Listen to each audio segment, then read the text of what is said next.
Are you ready? The Cornelia Stephanie Show. Wake up to love, your call to action. Join Cornelia as she empowers others to live heaven on earth. Cornelia teaches listeners how to be the authority over yourself, embracing your inner guru. Feel yourself uplifted into limitless expansion, integrating ease and grace in a changing world. This show will cover topics such as unconditional love, your physical body, how to be in extraordinary relationships, create financial and emotional wealth, embracing entrepreneurship in the new earth.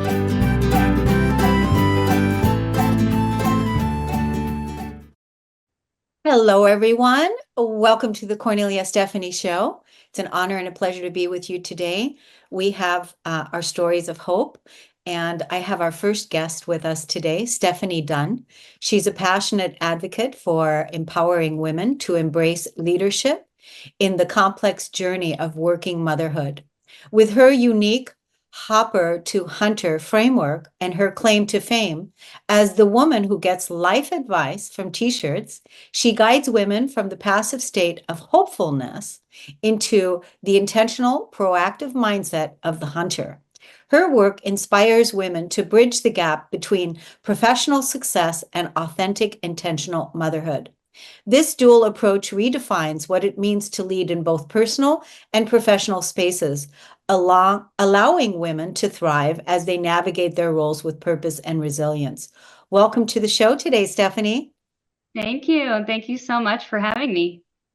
It's wonderful that you're here because we were talking in the green room before we came live, what there seems to be a real disconnect or a real struggle out there for women and also couples on how to make time for themselves, how to make time for the relationship, and how to navigate life when everything is changing so fast.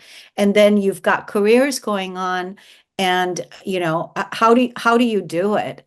And you said something to me very important, but we'll just let you pick it up from here. How do women navigate this journey? Yeah, so I think the one big thing to note is that there is no one size fits all answer. So, one of the biggest problems I would say that makes women start to operate from a place of burnout and overwhelm is that they are in constant comparison of how they measure up to other families. You have the mom who has 4 kids and she's also in charge of the PTO and she's, coaching sports and she just seems to manage a lot of things. What you don't see in the background is, a lot of that she's maybe managing with some anger and some resentment and unmet needs herself, but she doesn't show that. But then, makes other women feel, inferior to her. And not necessarily, that's not maybe her intention. But we as women in general, I think, don't necessarily set a standard for our family. And if we are married, obviously that's a conversation that you have to have with your significant other. But I think at the basis of it, each woman and each family needs to have their own set of values and what they want their family to look like. And in the world of social media and just constant comparison, like we have to really stay grounded in what it is that we want for our family and our kids. That's so big. That's so big. I think, as a coach myself, one of the things that we always say that when people have doubt in being able to achieve their goals and their dreams and their visions, when they use doubt, that's a dream killer, doubt as a dream killer, doubt in their ability. And what you're saying is that comparing yourself to another family, comparing yourself to others in the world on social media or whatever is a killer. It's not a helpful thing to do for the family. Yeah, correct. And that self-doubt and self-comparison, I think, can go hand in hand somewhere. You start to compare, what does my life look like in comparison to theirs? What do I want my life to look like? Is it closer to what they have or what I think that they have? And then all of a sudden you get into that self-doubt factor where all of a sudden you're thinking like, I can't even do this. I don't even know how to lead my family. I'm obviously failing. Something's not right because we're not thriving like we should be. And really, it's because that there is just no foundation for what you see as success for your family. And do you feel that that's the missing part, is that being able to invite the woman to have her vision, her values, what she sees, how she wants the family to be, not according to everyone else. So basically, her authority is missing. Mhm. Yeah, correct. I mean, I think that that's a big component of it. That women need to be leading their family. And because of all the outside noise, it's hard to figure out how. A little bit of it we are told, is that we are just going to have those natural instincts come in. When our kids are born, you just know what to do. And you do, but you very quickly forget that. And it's just one small instance, maybe when you bring your kids home and people are constantly asking you, are you breastfeeding or bottle feeding? What do you mean you're not breastfeeding? Well, it's really not that hard. You should be able to be successful at it. I breastfed for 3 years.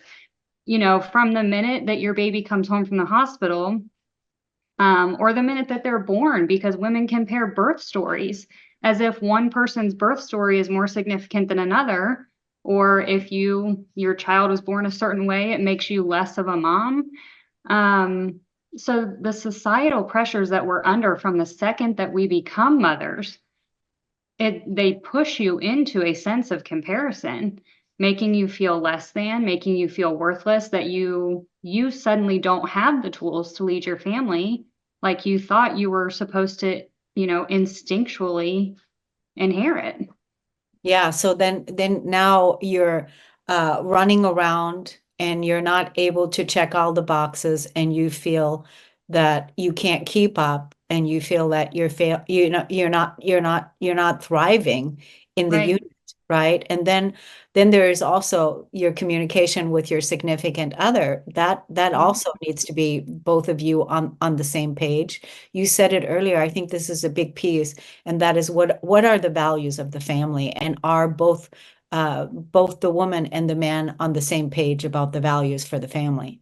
Yeah, yeah, absolutely. And women just in general are just a powerhouse anymore. Women know how to lead their family. And it was said to me in one way that just made a lot of sense, where people say, but the man needs to lead the household, um, which I wholeheartedly agree with. I don't ever want people to think that I'm like pro woman, anti man. They have their place and we have ours. But it's like, when it comes to leading your family, the husband might be the captain of the ship, but the wife is the compass, and she needs to be the one there leading the family, with those intuitive leadership skills that we have. But there's so much that overshadows that. And again, I don't know, like we've kind of gone back to, there's just so much comparison and constant putting women in a place of kind of shame and guilt. And you think, you have your own things that you grew up with that are instilled in you that subconsciously you help, or let navigate your family. And I stress that a lot of times to people, like, I don't even let people pick the music in my car when they ride with me. Like we're listening to what I want to listen to. But I let them dictate how I'm raising my family, how we are living our life. That's crazy to me, but it's the norm. There are so many women living that exact same way because they just want something that makes them feel like what they're doing is enough. Yeah. And that part about, um, you know, trusting themselves, listening to what it is that they feel they need in the family, to know what that is. That's why you're helping women. That's why you're doing this work, so that you can take the focus back from out there and putting the pointer back at the woman to discover what it is that she really wants and needs, and how does she see it. And so the pointer is back at her, because she's the one that is in charge of that. That's her Yeah. thing. Yeah. Mhm. So, do you have like a couple of tips that for women that are listening right now, of something that they can do right now to begin? Yeah. So I think, I mean, I have, as far as women that I speak to, or women that I coach, really what we focus on is the fact that you need to get back to your own authentic fulfillment. And the goal is for you to find authentic fulfillment within yourself. Remember who you are, your strengths, your experiences, and use those to create an impact on your family that is going to create basically generational wealth. Life and your experiences, basically your legacy as a parent continues on for generations. So what you want your children's lives to look like, you need to model that. You need to set them up for that success early on. So, and I think a lot of women do want that. The one big thing that I would say would be one of the first steps is to get on the same page with your spouse. If there is one in the picture, and I know that everyone's situation is different. So there are a lot of single working moms. If you are the only one within your household, you just need to make sure that you know what it is that you want to be passing on to your children. If you have people that are in your life that are in constant connection with your kids, if you are a single mom, or if you're not, they need to be aware of what your family values are, how you want to raise your kids, what you want to influence them, and those sorts of things. So I think establishing those values within your family and what's important to you is one of those first steps. And then one of the next ones is really like, it all starts with you. And so many women that I speak to have to heal themselves before they can put a lot of these things into action. I know that that's one of the things that you do. You support women in that way. We just have a short time left. I want to be able to make sure that we let the audience know how they can find you on social media. And you also had something that you wanted to share. So maybe you can let us know your website and your social media handles, and then whatever you wanted to share with the audience today. Yeah. So anyone that's wanting information or just to follow me can always find me just on Facebook under my name, Stephanie Dunn, and it is Dunne. And then the same thing on LinkedIn. I post a lot of information on LinkedIn, and there's an easy way to get a hold of me on there. Again, it's just under Stephanie Dunn. And then I do also have just an email list that I use to keep up with people and kind of provide just some different tools, information. I'll share just some like tidbits of things that we might be working on that would be helpful to other families. And people can just text the number 10, so 10, and then letter X, and text that to 33777. And they can do that just to go ahead and join in the email list that way. Well, I think it's wonderful the work that you're doing. I'm so glad you came on the show today. I think it's important. You spoke of it, the legacy, our children and our children's children. They are the future leaders, and it's important. Stephanie Dunn, thank you so much for coming on. Yeah, We're going to take a break on the Cornelia Stephanie Show. We'll be right back, everyone.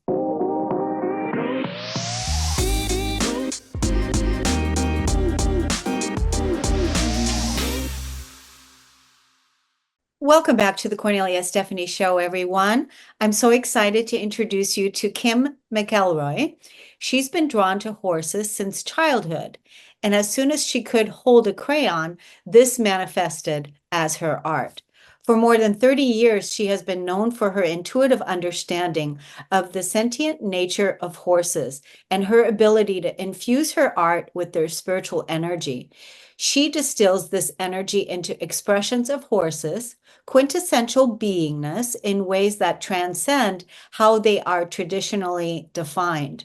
Through her incredible mastery of pastels and her talent in writing about her artistic insights, she conveys the power and beauty of the horse's form. Yet more than that, she offers a timeless glimpse of its soul. In the year of 2000, Kim and her husband Rod created Sky Land Sea Sanctuary in Washington State, where they provided loving forever homes to rescued horses and a menagerie of other animals.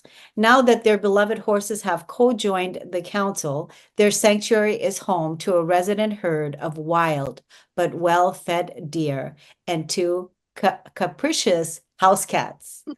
Welcome to the show, Kim. Well, thank you so much. Happy to be here. So good. My goodness. So your love for horses has been a long love affair. It has lifelong, probably before I was born.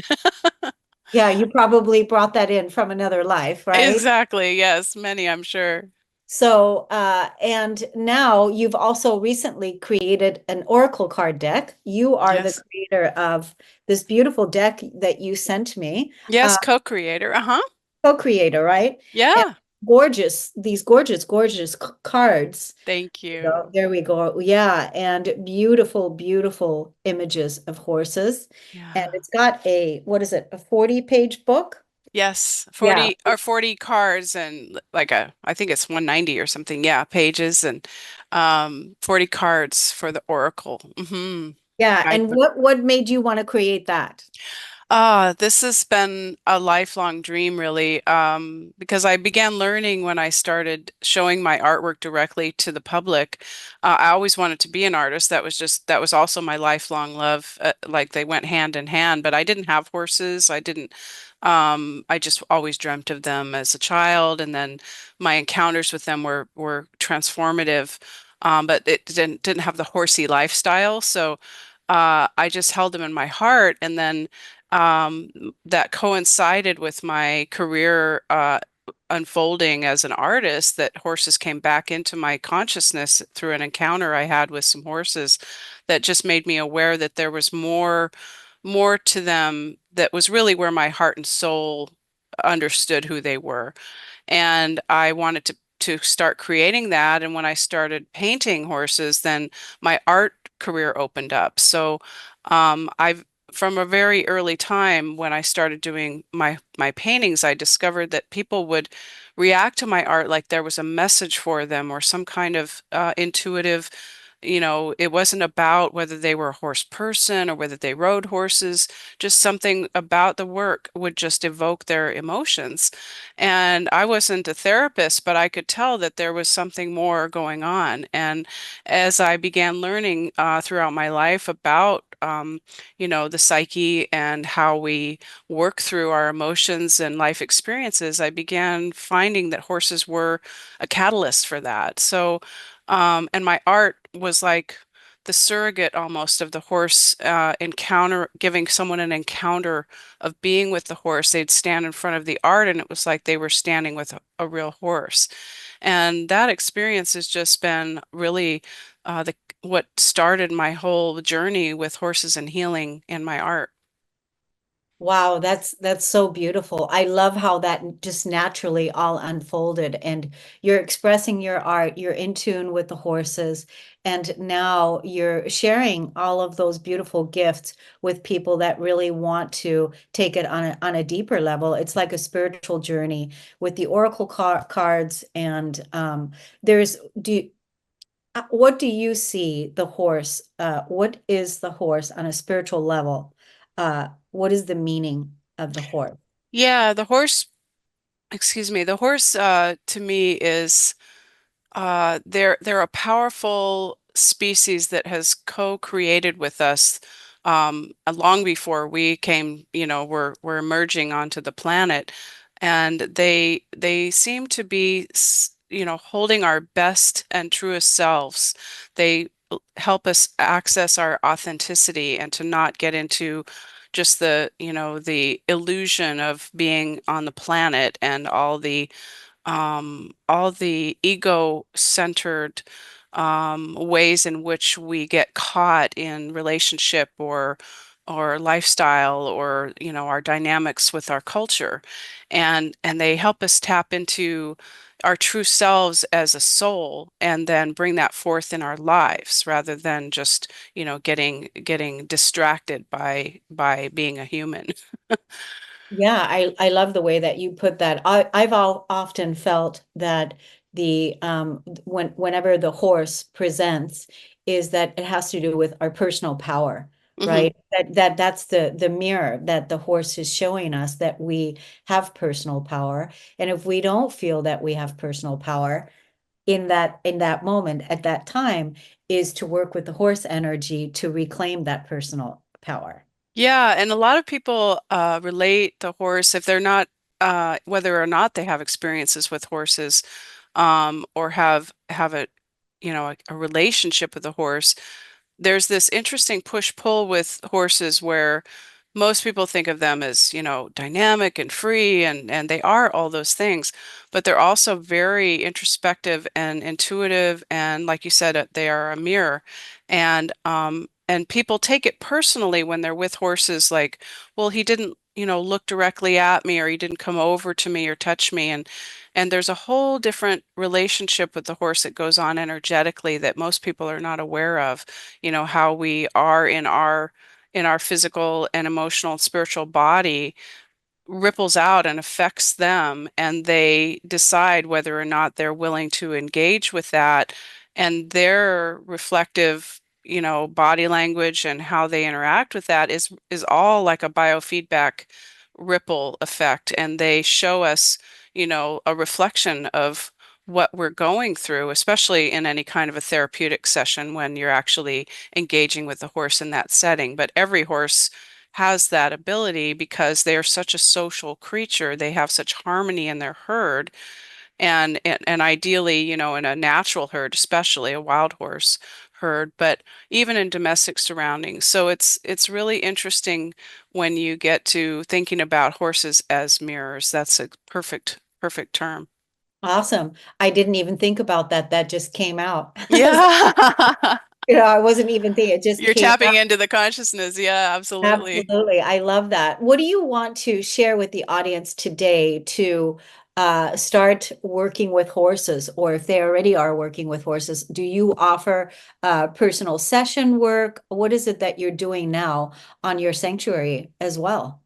Well, I'm not an equine assisted teacher, but I am sort of through my art. So the card deck is really the best way for people to connect at that level with my engagement. But I also do commissioned work that is not only portraits of horses for their people, which is I call soul essence portraits, because it's not just, oh, my beautiful horse is, been in my life or whatever. It's that too, but it's really more about when it's a one-on-one experience of someone who has a horse, it's tapping into what this horse's soul message is for their person and what the person's soul message is with the horse, and doing a work of art that brings all of that conversation into something visual and emotional. And for people who aren't into horses, I actually love to do like a soul essence work of art that's like their horse spirit guide or their horse self, because to me there's also like a part of us that's part horse, and so who is that, and getting curious about that. That's beautiful. Let's tell the audience where they can find you on social media. Let's also tell the audience where they can find your Oracle card deck. Great. Okay, so my website is spiritofhorse.com, and my Facebook is Kim McElroy's Spirit of Horse Gallery. Instagram is Spirit of Horse. And the Oracle deck is available worldwide. It's published by Bear & Company, and it's available through Amazon and other places all over the country and the world. It's called The Council of Horses Oracle.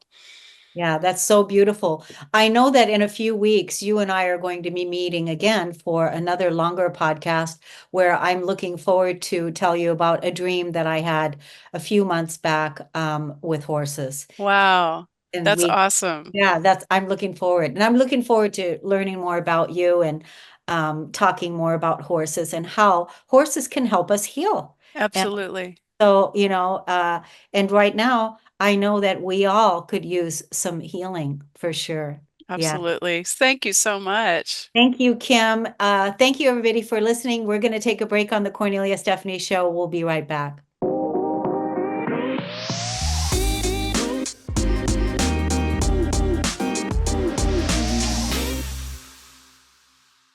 Welcome back, everyone. Our next guest today is Catherine Knight. She's the creator of Parents Dementia Journey. Parents Dementia Journey offers courses and coaching, teaching care heroes the tools and techniques so their lives and move from feeling frustrated, anxiety-ridden, angry, and totally overwhelmed to being calm and in control of their lives. Catherine's mother was diagnosed with dementia and overcoming many intense challenges caring for her mom, taking classes and talking with hundreds of caregivers of loved ones with dementia. She decided to help others on this difficult journey. Catherine is the author of Parents Dementia Journey, the Caregiver's Guide from Chaos to Calm, which has sold in 6 countries. Welcome to the show today. Well, thank you so much. Yes, I'm so glad that you're here because like we were saying, there's so many people out there that are dealing with aging parents or caretaking for their parents or dealing with parents that have dementia, or knowing someone that has dementia. Exactly. It unfortunately is growing globally, and I have clients from all over the world, that I work with, because it doesn't matter whether you're in Australia or the United States, if South Africa or Zimbabwe. I mean, it doesn't matter. Everywhere it's happening to so many people. And my heart goes out to them. And that's why I started saying, how can we create your life so that you're a care hero instead of being, quote, just a caregiver? Because, I highly respect every single person that's taking care of a spouse, a sibling, a parent, anybody that's taking care of loved ones with dementia. They deserve that pat on the back because they're taking, and then we have free workshops we do once a month, and those people come in and they spend their time learning how to deal with it better so that they can handle it on a better path. I'll give you an example. Kara, who started working with me 4 months ago. We have what's called a code red call. And if you have a bad situation, you got to deal with somebody right now. You can't wait till next week's call that you can call us and we'll guide you through it. And Kara called me and said, Catherine, I can't take it anymore. My dad wants to go on a date. He's 93 years old. He wants to go on a date and I can't even get him to take a shower. And I said, Kara, I have the answer for you. It's real simple. She says, what do you mean? What do you mean? She's crying. And I said, okay, tell your dad, yes, you'll take him to that bar. You'll let him meet women and he can go on a date. But first, he has to have that shower. He has to get his hairs cut. He got to get the dirt under his nails. Do all those pieces and see what happens. Are you sure, Catherine? I said, Kara, I'm so sure. Go for it. She calls me the next day. She said, Catherine, you're the goddess of dementia. I said, why do you say that? She said, because I got dad all cleaned up. He looks so good. The best he's looked in 2 years since I've been taking care of him. Oh my gosh. And as soon as I said, okay, Dad, you're ready to go? He said, I'm tired. I need to take a nap. So, we keep some sense of humor in through taking care of our loved ones with dementia, because as like with my husband, we have his mother at our house too. And so one time I said to him, well, gee, you're an only child. We'll have to take care of your mom when she gets older. He goes, honey, you're one of 3 and we're taking care of your mom. So it doesn't matter whether you're one of 3 or a single child. Somehow we got it all in our household. And I said, yep, that's true.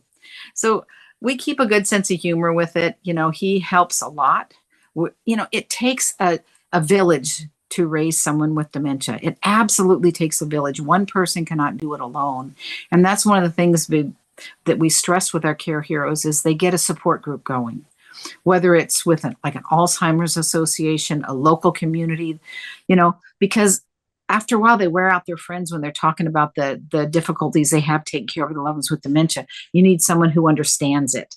And that's where our weekly Zoom calls are very helpful, because you're with people who are going through it right now, who have some, everybody has the same issues, but different issues. That's how we put it. You have the same issues or different issues. And, they're all doable. They're all solvable. But sometimes when you're mired in this thing, feeling all alone, that nobody is out there for you, that you are the only person take care of loved one with dementia, we teach them that they're not alone. They're not alone anymore. They've got support. Everybody needs support, and they need someone to hold their hand sometimes. And that's what we do. And it's not just only us. We teach each other how to help each other, because when you're talking about dementia, Tim, who came into our program, he said the best thing about our whole program was he was no longer alone. Mm-hmm. And I said, yeah, he was taking care of his mom with his brother and his father, but he still felt alone. And that's what we can create, a world that makes it better for each care hero that we work with. And there's a lot of resources out there. When I first started taking care of my mom 7 years ago, there weren't a lot of resources. And that's why I created the book and the course and everything else, because we needed so much more. But now we have Alzheimer's Association. In America, we have AARP, which has different programs. There's, no matter where you are, whether it's in the UK has a lot of good social programs out there for you. There's a lot of help out there that can help each care hero move forward in their path, because we don't know, there's no date stamped on the bottom of the foot of our loved one to know what's going to happen, how long they're going to live. They say statistically, the average person with dementia lasts 10 years. But some of my wonderful people that come into my program, they don't last, their loved ones don't go 10 years. But one of the pieces we teach them is how to grieve for the loved one that they've lost, because it's a different person. I'm very close to my mom now, but I call her sweetie or honey. And that helps me to be even kinder to her, because, I might get frustrated if I'm thinking of her as my mom and I have to be the mother in the relationship. But each one of those pieces are so important to understand. Does your mother know who you are? No, she doesn't know who I am. One of the tips I give a lot of hospice people, because she's on hospice now, is when you talk to someone with dementia, ask them this one question each morning. How old are you? Because if they reply, oh, I'm 17, they're probably going to try to jump out of bed and fall. If they say I'm 800, they feel old, they're going to stay in bed that day. And that's an easy monitor of how they're doing that day. My mom doesn't get out of bed any longer. We have to change her diapers. We have to slowly give her liquids, trying to get her hydrated each day. There's a lot of different pieces. One of the things we do once a month is levels of dementia, because there are 7 levels of dementia. And within those different levels, there's different ways of communicating. There's different ways of taking care of them and how much help they need. Wow. I think you're a saint. I just feel your energy. It's so loving. It's so joyous, even in this heavy energy that you have to face with all of this. And I just feel your caring nature.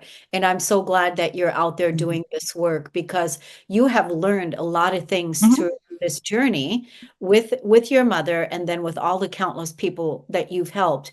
The trick, one of the tricks, because I'm sure you've got many, but one of the tricks that you shared early on, and that is when a person, like where you said that the dad wanted to go on a date, and you said, yeah, let's tell him we're going to go on a date, but we have to take a shower first.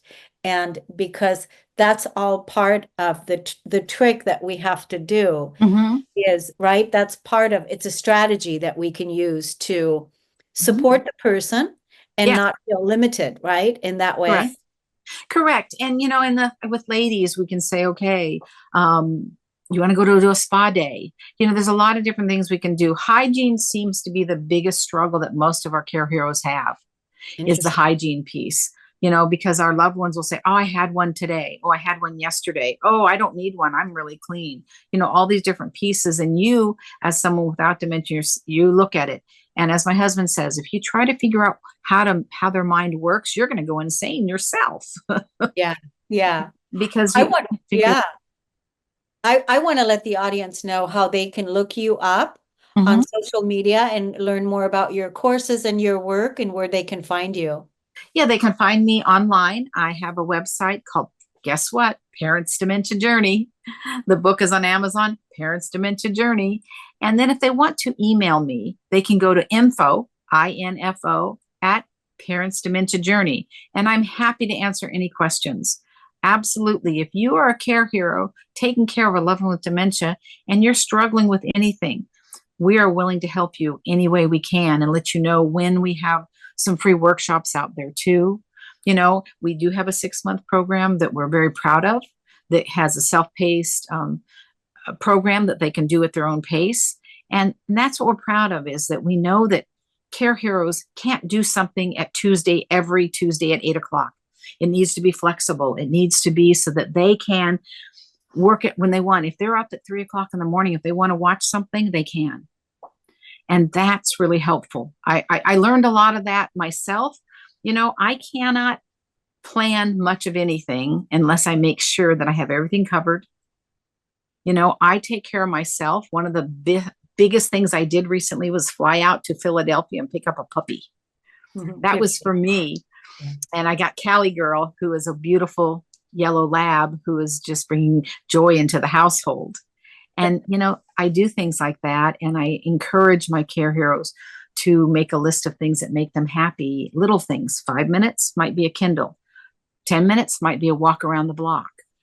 Things that they can do to make them happy, to feel more comfortable in their role that they're taking care of their loved ones. Because in most cases, they don't have to sit there at their side every minute of the day. There's ups and downs throughout the day. There's 10 minutes here, an hour here. Find time to take care of yourself in those times. That's I want to thank you, Catherine. I love what you're doing. I love your energy. I think you're the perfect person to help all the people that are out there that are struggling with this, and that is helping more of the care heroes, like you call them. Thank you for coming on the show today. Yeah. We're going to close out the show now, everybody. Thank you for listening and tuning into the Cornelia Stephanie Show. We'll see you again next week, everyone. Take good care. You've been listening to the Cornelia Stephanie Show, Wake Up to Love, your call to action. Tune in each week on Transformation Talk Radio. Cornelia's joy is to engage others in practical ways, showing us how to live in the new earth in harmony with our true nature. For more information on Cornelia and her extraordinary work, or to listen to past shows, go to her website at corneliastephanie.com.